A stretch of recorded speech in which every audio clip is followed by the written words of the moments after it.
एक जोड़ा खुशी खुशी अपना जीवन बिता रहा था। किसी वजह से उनकी खुशियाँ जाती रही। तभी उन्होंने सुना पास के गांव में एक महात्मा आए हैं जो लोगों की तकलीफ दूर करते हैं। तो वो दोनों उनके पास गए।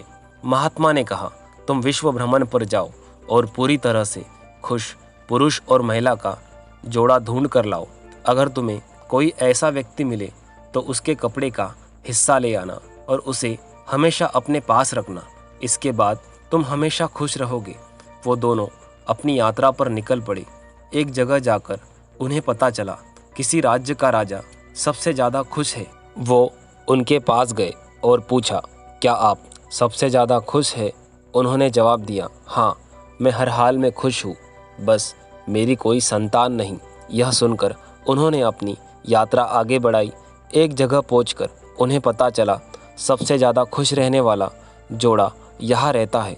वो दोनों उनके पास गए और पूछा, क्या आप सबसे ज़्यादा प्रसन्न हैं? उस जोड़े ने जवाब दिया, हाँ, हम बहुत खुश हैं, लेकिन हमारा एक ही दुख है। हमारे बहुत सारे बच्चे हैं जिनके कारण हमारी ज़िंदगी अस्त व्यस्त हो गई है। वे दोनों निराश होकर वहाँ से चले गए। चलते चलते वो रेगिस्तान पहुँच गए। एक गड़िया वहाँ भेड़ें चरा रहा था। दूर से उसकी पत्नी और बेटी खाना लेकर आए। वे तीनों मिलकर खाना खाने लगे।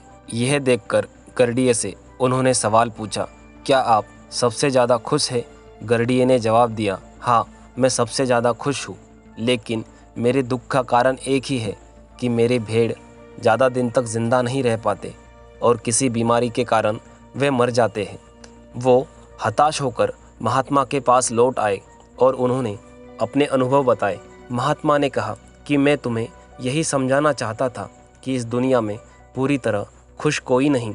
अगर खुशी ढूंढनी है तो बाहर नहीं, अपने अंदर ढूंढो। इस कहानी से हमें यह सीख मिलती है, इस दुनिया में पूरी तरह खुश कोई नहीं। हम जिन्हें खुश समझते हैं, अगर हम उनके पास रहकर उनसे उनके दुख पूछें तो उनके जीवन में कोई ना कोई दुख हमें ज़रूर मिलेंगे। इसलिए हमेशा खुश रहो और छोटी छोटी खुशियाँ ढूंढने की कोशिश करो, क्योंकि जीवन में दुख कभी ख़त्म नहीं होंगे।